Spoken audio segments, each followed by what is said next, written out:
सो चलो let's continue with the next topic. अब CBSE के सिलेबस में तो सिर्फ एम्प्लॉयमेंट की बात की गई है, अनएम्प्लॉयमेंट की बात नहीं की गई। क्यों नहीं की गई, इसका रीजन है, जब हमने theory of income and employment पढ़ा था तो मैंने टाइप्स ऑफ अनएम्प्लॉयमेंट आपको पढ़ाया था। तो सीबीएसई सोच के चलता है कि बच्चे ने वहां पे पढ़ा है तो यहाँ पे रिपीट पढ़ाने की जरूरत नहीं है। That's why it has been eradicated by the syllabus. Is that clear? Testing होगी, theory of income and employment में मैक्रो में आप पढ़ चुके हैं ये बात। तो अनएम्प्लॉयमेंट का मतलब क्या होता है? लोग हैं, काम करना चाहते हैं बट उनको काम मिल नहीं रहा।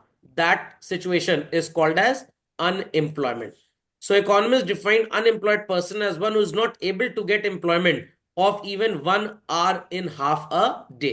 आधे दिन में अगर 1 घंटे का भी काम उसके पास नहीं बट वो काम करना चाहता है एग्जिस्टिंग वेज रेट पे, तब भी काम नहीं मिल रहा, तो we call that person as unemployed. Refers to a situation where people are willing and are able to work at existing wage rate but do not get the work. 500 रुपए आपको काम मिल रहा है, सरकारी रेट काम का यही है। आप कह रहे हैं मैं तो 2,000 रुपए से एक दिन में कम काम करूंगा ही नहीं, मेरे को तो कम से कम 2,000 रुपए वेजेस मिले। सॉरी, आप अनएम्प्लॉयड नहीं माने जाएंगे क्योंकि आप काम करना चाहते नहीं है एग्जिस्टिंग वेज रेट में। यहां पे एग्जिस्टिंग वेज रेट का मतलब ये नहीं कि बाजार में जो वेज रेट चल रहा है वो वेज रेट जो बाजार में चल रहा है एज वेल एज गवर्नमेंट उसको एक सही वेज रेट मानती है, एक्सप्लॉयटेशन नहीं मानती। समझ में आ गया? तो एज पर गवर्नमेंट अगर 500 रुपए लेबर की वेजेस होनी चाहिए और बाजार में 200 मिल रहा है, आप कह रहे नहीं 400 दोगे तो काम करेंगे, 200 में तो काम नहीं करेंगे, yes you are unemployed. Okay. तो एग्जिस्टिंग वेज रेट का मतलब ये नहीं कि जो मार्केट में चल रहा है मार्केट में भी चल रहा हो और एक्सप्लॉयटेटिव नेचर का नहीं होना चाहिए। समझ में आ गई बात? People understood what is unemployment? So that situation where people are willing and able to work at existing wage rate but उनको काम मिल नहीं रहा है। कॉपी कर लीजिए डेफिनेशन। Let's continue. सो भाई कहां से पता लगेगा कंट्री में अनएम्प्लॉयमेंट कितना है? सेंसस ऑफ इंडिया की रिपोर्ट से पता लग जाएगा। 2011-12 के बाद 2021 में सेंसस होना था, कोविड की वजह से हो नहीं पाया। DGET, directorate general of employment and training, इनका भी काम होता है डेटा कलेक्ट करने का, कितना एम्प्लॉयमेंट है कंट्री में, कितना unemployment. NSSO, national sample survey office या ऑर्गेनाइजेशन, ये भी डेटा को सो कॉल्ड कलेक्ट करते हैं about employment and unemployment. Is that clear?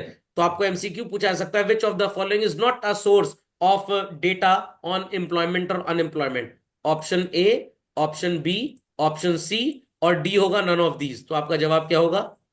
D, none of these. इसमें से कौन सा नहीं है? तीनों है नहीं, कोई भी नहीं। लॉजिक समझ में आ गया? तो इन तीनों के नाम लिख लीजिए, इनकी वेबसाइट से आपको सारा डेटा मिल जाएगा जो भी चाहिए आपको, इस पार्ट का भी और इसके पहले वाले का भी। Yes sir.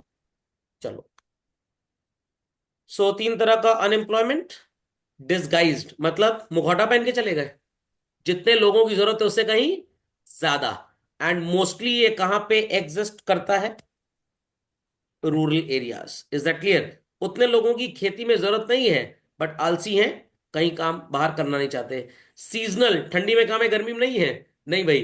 कहने का मतलब जब फार्मिंग सीजन नहीं होता तब इनका कोई काम नहीं है। फॉर एग्जाम्पल, जैसे हम बात करते हैं वो चावल की खेती की, अब खेत है, बरसात का पानी था, भर भर गया, सब काम खत्म।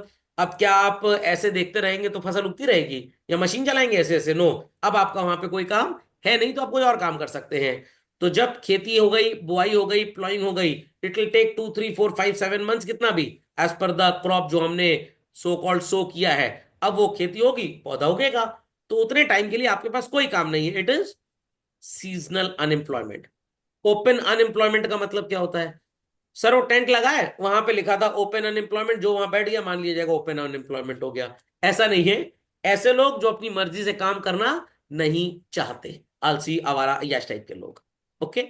तो एक एक करके इन तीनों को देख लेते हैं। So refers to a situation where more people are engage but उतनों की जरूरत नहीं है। प्रॉब्लम इज दिस कि भाई जितनी प्रोडक्टिविटी है, मान लीजिए एक खेत में 10 क्विंटल चावल उग रहा है, कितना? 10 क्विंटल। अगर 4 लोग खेत संभाल रहे हैं तो भी 10 क्विंटल होगा, और अगर 10 लोग आ जाएंगे तब भी 10 क्विंटल होगा। अगर 4 लोग संभाल रहे हैं तो पर पर्सन लगभग 2.5 क्विंटल का आउटपुट है, और 10 लोग संभालेंगे तो पर पर्सन 1 क्विंटल का आउटपुट हो जाएगा। तो that's why it is not deserve. समझ में आ गया? So 2 workers are needed in place of land and 5 workers are engaged on the same job. Then 3 workers are called as what? Disguised unemployment. समझे इस बात को या नहीं समझे इस बात को? समझ में आ गई बात? खोपड़े में बात गई, पक्का। चलिए, तो इसको आप लिख लीजिए अगर लिखना चाहते हो तो।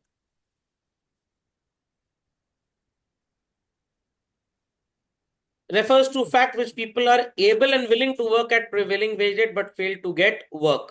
थोड़ा सा इसमें मैं अगेंस्ट हूं इसके। Open unemployment is not only this, ये काम, इसमें से कुछ लोग ऐसे भी होते हैं जो काम करना ही नहीं चाहते बट काम अवेलेबल है, क्योंकि वेज रेट जो एग्जिस्टिंग है उससे कम पे काम मिल रहा है। आई रिपीट, उससे कम पे काम मिल रहा है। Called open employment because employment can be seen and counted in terms of number of unemployed people. बकवास डेफिनेशन लिखी हुई है। खैर, ये बात सबको समझ में आ गई। तो ओपन एम्प्लॉयमेंट में दो बातें याद रखिएगा।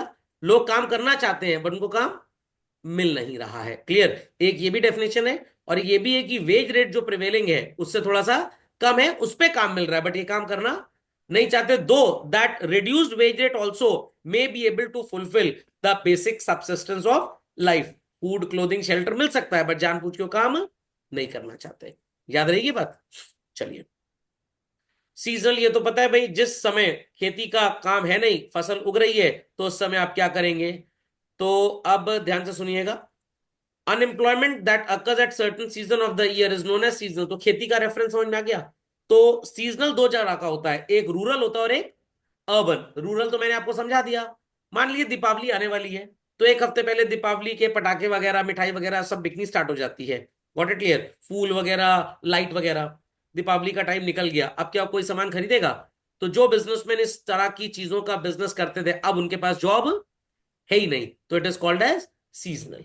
Is that clear? अभी हमारे घर से कुछ दूर एक वो ठेला लगता है, उसमें सोडा वगैरह बिकता है, शिकंजी एंड ऑल दैट। क्या सर्दी के सीजन में कोई शिकंजी बेचेगा? नो। तो उस दुकानदार के पास कोई काम सर्दी में है ही नहीं, तो that shopkeeper is seasonally unemployed. But वो क्या करता है, सर्दी में पीनट्स बेचने लग जाता है। तो अब क्या वो अनएम्प्लॉयड है? नहीं है। बट जो सर्दी में पीनट्स बेच रहा है, गर्मी में लोग उतना पीनट पसंद नहीं करते, तो वो बिकेगा ही नहीं। तो गर्मी में क्या करे सर, गर्मी में वो सोडा वाटर बेचने लग जाए, गर्मी में शिकंजी बेचने लग जाए, तो उसको पूरे 12 महीने का एम्प्लॉयमेंट मिल जाएगा। तो ये दोनों तरह के जो एम्प्लॉयमेंट्स हैं, ध्यान दीजिएगा। Open employment, seasonal unemployment, sorry, open unemployment, seasonal unemployment rural area में भी है एज वेल एज अर्बन में भी है। समझ में आई बात? But when we talk about पहले वाला जो अनएम्प्लॉयमेंट हमने देखा था, दैट वाज डिसगाइज्ड। वो ज्यादातर आपको रूरल एरिया में मिलेगा, अर्बन में उतना ज्यादा नहीं मिलेगा। Is that understood well? चलिए, सो गवर्नमेंट का क्या रोल है भाई एम्प्लॉयमेंट जनरेशन में? सिंपल है। डायरेक्ट एम्प्लॉयमेंट, जहां पे गवर्नमेंट अपने डिपार्टमेंट में भर्ती करती है, जैसे वो सिविल सर्विसेज के एग्जाम नहीं होते, गवर्नमेंट एग्जाम्स। इनडायरेक्ट, लोगों को प्राइवेट सेक्टर में एम्प्लॉयमेंट मिलता है। गवर्नमेंट प्राइवेट सेक्टर में बिजनेसमैन को अलाउ कर देगी कि भाई आप फैक्ट्री सेटअप करिए और लोगों को नौकरियां दीजिए। So people understood what is direct and indirect employment? समझ में आ गया? तो यहां पे एग्जाम्पल लिख लीजिए। एग्जाम्पल यूपीपीएससी या यूपीएससी लिख लीजिए पहले, union public service commission. Then लिख लीजिएगा state public service commission, etcetera. Okay. और प्राइवेट सेक्टर तो बताने की जरूरत ही नहीं है। मैं एक फैक्ट्री खोल लूं, 400 लोगों को वहां पे नौकरी दे दूं, तो अगेन फैक्ट्री खोलने की परमिशन किसने दी थी मेरे को? गवर्नमेंट ने। और गवर्नमेंट के रूल्स एंड रेगुलेशंस के हिसाब से आई एम्प्लॉय पीपल। मतलब अगर 10 से ज्यादा है तो उनका प्रोविडेंट फंड का बेनिफिट, इंश्योरेंस का बेनिफिट, मेडिक्लेम का बेनिफिट, ये सारे बेनिफिट्स उनको देने पड़ेंगे। So this is indirect employment. Got it? Any doubts on this भाई? समझ गए? चलिए, लिख दिया सबने UPSC, SPSC and all that? चलिए अपडेट कर लीजिए फास्ट। चलो, पॉवर्टी एलिविएशन प्रोग्राम्स, इनके आपको सिर्फ और सिर्फ डेट्स वगैरह पढ़नी है। इसके ऊपर मैंने एक आईसी में 11th क्लास में लेक्चर लिया, उसका वीडियो भी आपको चैनल में मिल जाएगा, नहीं मिलेगा तो आप मेरे से मांग लीजिएगा। प्लस जो मैंने आपको नोट्स दिए उसमें लिस्ट बनी हुई है, ढेर सारे प्रोग्राम्स हैं। तो मैं इसमें कुछ नाम लिख देता हूँ, जैसे Jawahar Rozgar Yojana, SEPUP, self employment programme for urban poor.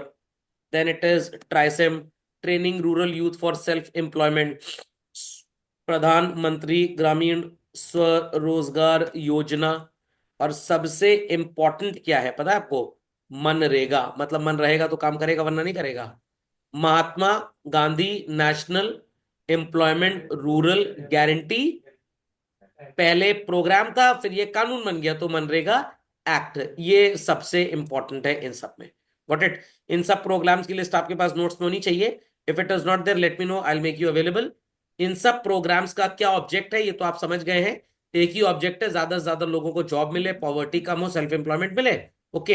And सबसे इंपॉर्टेंट है कि ये सेटअप किस ईयर में हुए थे, इनका date of formation and object, ये दो चीजें आपको आनी चाहिए। Is that clear?